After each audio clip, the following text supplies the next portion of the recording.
It is the 27th of November 1942, and you are a German soldier standing at the eastern edge of a small Russian rail town called Velikiye Luki. The snow is already deep.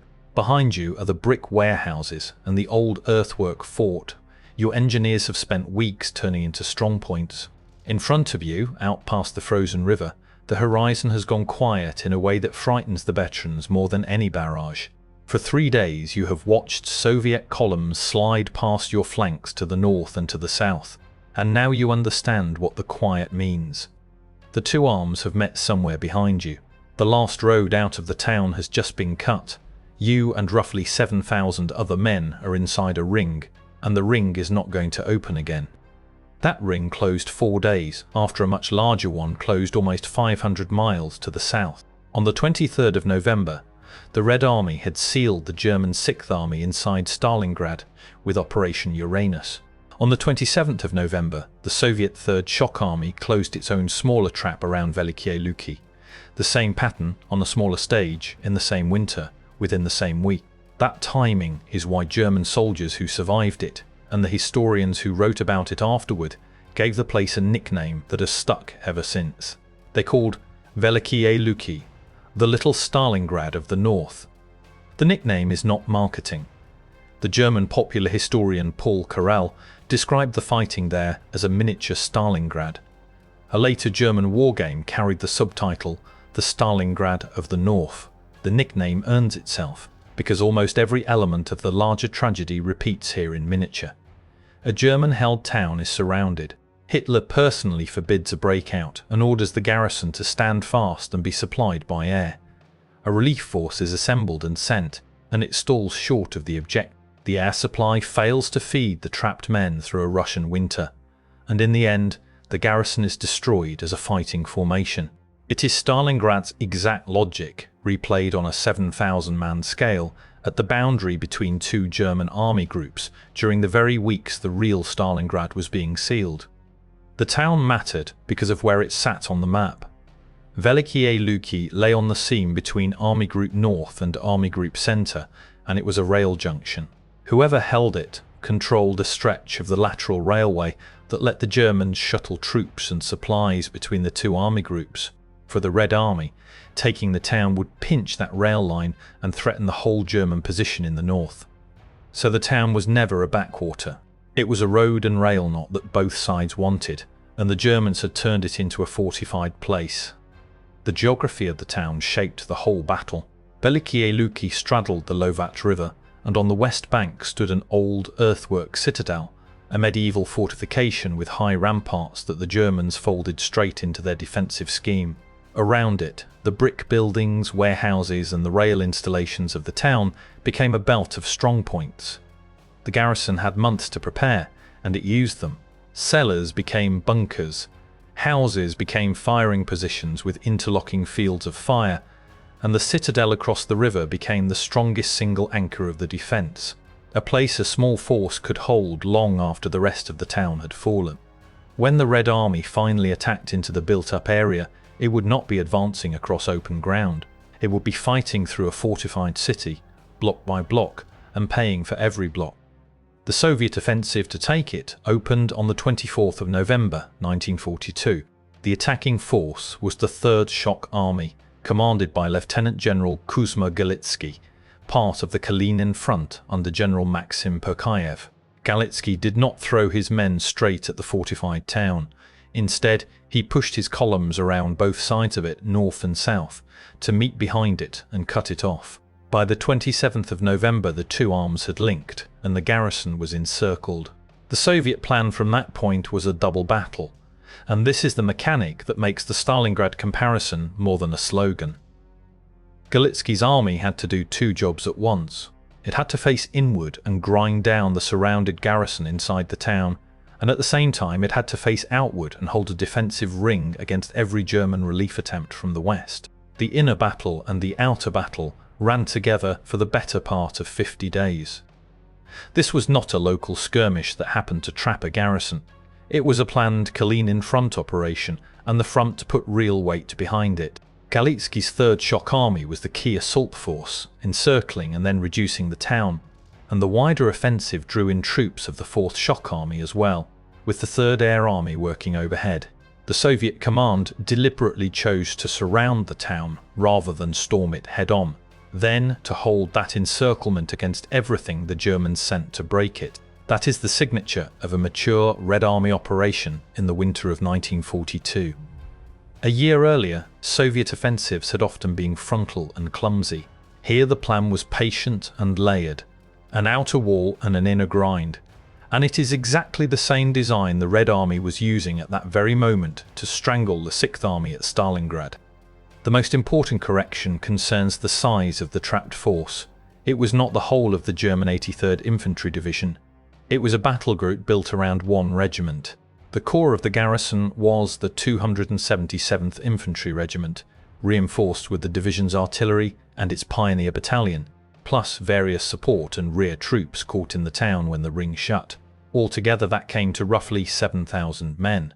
The rest of the 83rd Division and much of its command apparatus were outside the encirclement to the west.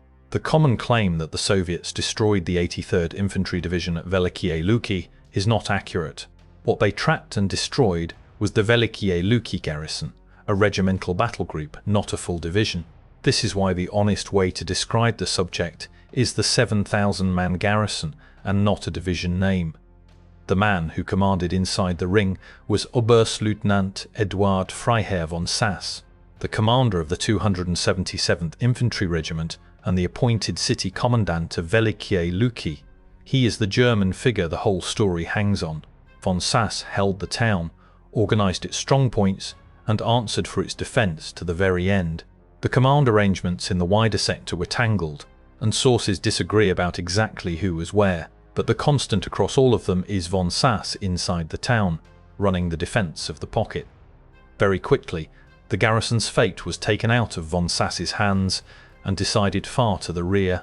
When the ring closed, the local German commanders wanted to break the garrison out to the west while it was still strong enough to punch through. Hitler refused.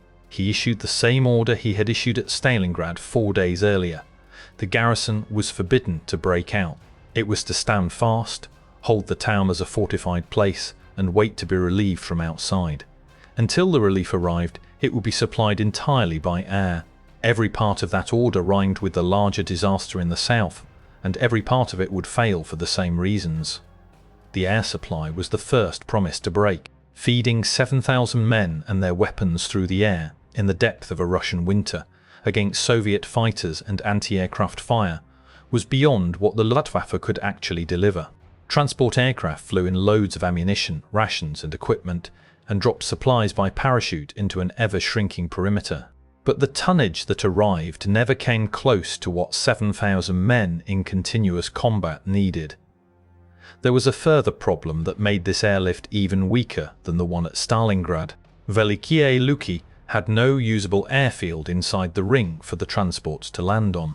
Where an airlift into a pocket with a working airstrip can at least fly the wounded out on the return trip, here almost everything had to come down by parachute and nothing could be carried back out. So the wounded simply accumulated. They filled the cellars and the aid stations and could not be evacuated, and their number climbed week after week until it reached the almost 2,000 men von Sass would describe in his final radio message. There was also a competition for aircraft that the garrison never saw, but that decided its fate. The German transport fleet was not large, and in the winter of 1942 it was being bled dry trying to supply Stalingrad, hundreds of miles to the south, where a far larger encircled army was demanding hundreds of tons a day. The same overstretched transport arm was expected to feed Velikiye Luki at the same time. 2 airlifts, 1 winter, 1 inadequate fleet. Neither pocket got what it needed, and the smaller one in the north was always going to be the one that came second. Conditions inside the pocket deteriorated week by week. Ammunition ran short. The wounded could not be flown out at all. The same arithmetic that doomed the Stalingrad airlift doomed this one, only with less margin. Because the pocket was small, it had no airfield, and the Soviet ring pressed in from every side at once. While the garrison held and starved, the Germans assembled a relief force to the west and tried to fight through. This relief effort was not a single clean thrust. It was an ad hoc grouping, patched together from whatever mobile units the sector could spare, and it came in stages. The first effort was organised as Gruppe Wöhler under Lieutenant General Otto Wöhler, built around the 291st Infantry Division under Generalleutnant Werner Giritz. It pushed toward the town from the southwest. Later, the understrength 8th Panzer Division was brought in under Group Chevalerie to add mobile weight to the attack. Through December, these forces pushed against Galitzki's outer ring, and Galitzki's outer ring held them. The cost of that outer battle shows where the real weight of the campaign fell. Between the 25th of November and the 18th of December alone, Gruppe Wöhler took 9,940 casualties trying to break through to the town. That figure sits against a garrison of 7,000. The relief force lost more men in 3 weeks of failed attacks than there were defenders inside the entire pocket. The Germans were pouring in more strength to rescue 7,000 men than those 7,000 men represented, and still the ring did not break. The relief ground forward slowly at very heavy cost, and it did not reach the town. The largest and last of these relief pushes was Operation Totila, launched on the 4th of January 1943. Totila threw fresh weight into the attack, including the 331st Infantry Division, a battle group under Trubukite, and parts of the 205th Infantry Division. For a moment it looked as though it might work. The German spearheads clawed to within about 5 miles of the northwestern edge of Velikiye Luki. 5 miles. Close enough that the trapped garrison could believe rescue was hours away. And there the attack stalled. Soviet counterattack stopped it cold, and the relief force was repelled. It never closed the last 5 miles. It never broke through. That failure, so close and yet so complete, is the tragic heart of the Velikiye Luki story. And it is the same failure that played out at Stalingrad in the same week. In the south, Operation Winter Storm, the German drive to relieve the 6th Army, had clawed to within about 30 miles of the pocket, before it too was halted and forced back. 30 miles in the south, 5 miles in the north, and in both cases the relief could see the goal and could not reach it. The relief that gets close but cannot arrive is the cruelest shape a battle can take, and the Red Army imposed it in both places deliberately, by holding the outer ring with one hand while the inner battle did its work with the other. While the relief battles raged outside, the inner battle inside the town ground on through December. The main Soviet assault into the built-up area ran from about the 13th to the 31st of December, driving from the southwest toward the northeast, with the fortified citadel across the Lovat River marked as the primary objective. This was not a sweeping advance. It was the slow, brutal reduction of a fortified city, fought house by house and cellar by cellar.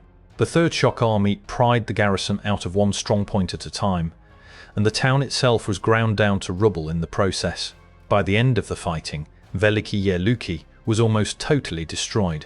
Every day of that reduction cost the garrison men it could not replace, ammunition the airlift could not fully restock, and ground it could never take back. Inside the town, the inner battle entered its final phase in the first days of January. On the 5th of January, a Soviet attack from the north drove a wedge straight through Velikiye Luki and split the garrison in two.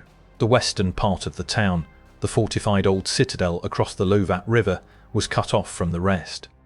A small German force, together with several hundred wounded, was isolated inside it. Von Sass himself and the bulk of the garrison held onto a separate sector centered on the rail station in the south of the town. From that point, the two halves could no longer support each other. The Germans made one last attempt to reach the men in the citadel from outside. A small assault detachment, delivered by air, tried to push through to the isolated western pocket. It never arrived. The relief party lost its way in the featureless snow-covered landscape, wandered in the white nothing, and could not find the citadel at all. So the men in the citadel decided to save themselves. On the night of the 14th of January, the citadel force broke out on its own, slipping westward through the Soviet lines in the dark toward the distant German positions. Most did not make it. Roughly 150 men eventually reached German lines. Everyone else was lost in the attempt or left behind. This breakout was the garrison rescuing a remnant of itself, not the relief force finally arriving. The relief force never arrived at all. That left von Sass and the main body around the rail station, and their situation was hopeless. At 4:40 in the morning on the 15th of January, von Sass sent a radio message that captured the whole tragedy in a few lines. A breakout, he reported, was out of the question, because almost 2,000 wounded men would have to be left behind to fall into Soviet hands. Help, he said, had to come immediately from the outside. There was no help to send. The 5 miles to the west might as well have been 500. Radio contact with his sector ended that same day. On the 16th of January 1943, the remaining defenders of Velikiye Luki surrendered. The garrison had been encircled since the 27th of November. From the closing of the ring to the final surrender was about 50 days. The exact number matters here, because the popular version of events is false. It is tempting to say the garrison was destroyed down to the last defender, holding out until none remained. That is not what happened. The 7,000-man garrison was destroyed as a fighting formation, which is a real and total military outcome. But it ended in mass surrender, not in a fight to the finish. When the end came, thousands of men laid down their arms and were taken prisoner. The Soviet figure for the bag at Velikiye Luki is about 4,500 prisoners. German records give a lower count, 3,944 men taken prisoner, including 54 officers. Those two numbers come from opposite sides of the front, and it is worth naming which is which. The 4,500 is the Soviet estimate. The 3,944 is the German record. Either way, the meaning is the same. A large part of the garrison survived to be marched into captivity. The formation ceased to exist, but the men were not fought down to the last rifle.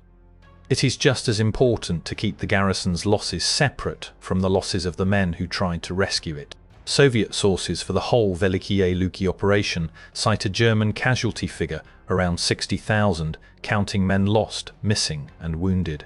That figure, if it is anywhere near right, is a whole operation, all arms number.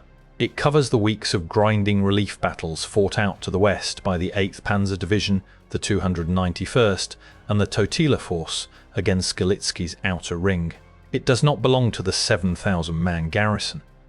The garrison's own losses inside the town were on the order of a few thousand men, alongside the roughly 4,000 taken prisoner. The much larger casualty bill was paid outside the ring by the relief force that never arrived.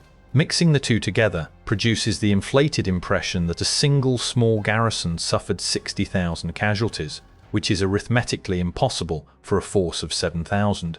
Keeping them separate is the difference between history and legend. Step back from the town and the strategic worth of the fight comes into focus, and it is bigger than the size of the garrison suggests. For 50 days, the Red Army's 3rd Shock Army was locked onto a fortified rail town on the boundary of Army Group North and Army Group Center. In pinning that town, the Soviets pinned German attention and German reserves to the northern flank.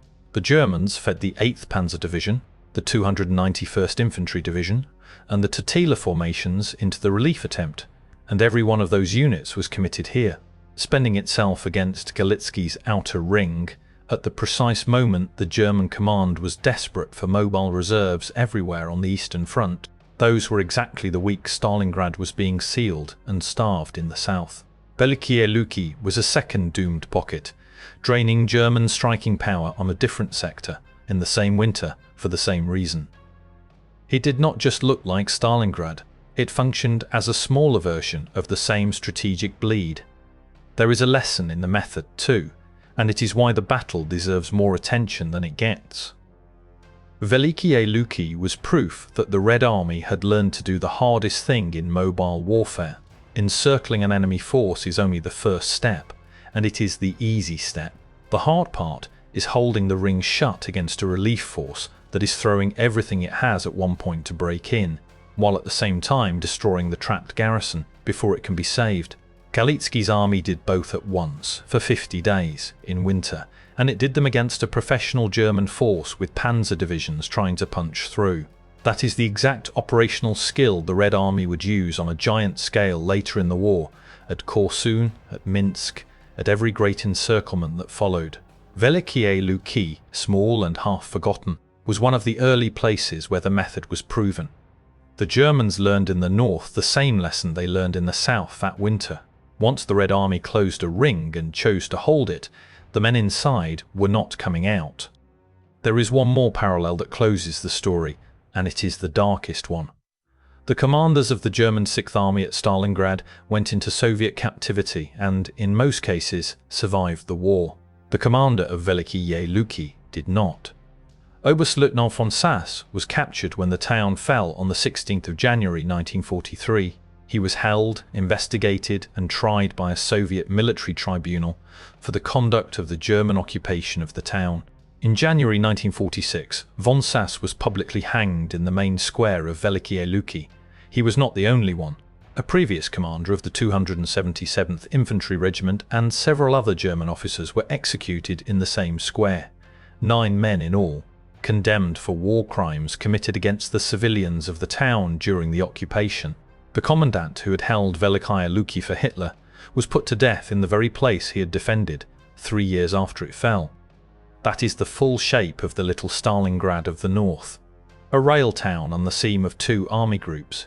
A garrison of 7,000 men built around the 277th Infantry Regiment, trapped by the 3rd Shock Army on the 27th of November 1942, 4 days after the ring closed at Stalingrad. Hitler's order to hold and be supplied from the air, and an airlift that could not feed them, a relief force that fought to within 5 miles and no farther. A town split in 2 on the 5th of January, the citadel holding out to the last. 150 men breaking out on the night of the 14th, and a surrender on the 16th after about 50 days. Around 4,500 prisoners by the Soviet count, 3,944 by the German record, and the commandant hanged in the town square in 1946. It was Stalingrad in miniature, and the men who were there knew it while it was happening. Every promise that failed the Sixth Army in the south failed the Velikiye Luki garrison in the north in the same winter on a stage the size of a single regiment. The Red Army fought 2 battles at once around that town, the ring facing in and the ring facing out, and it won both.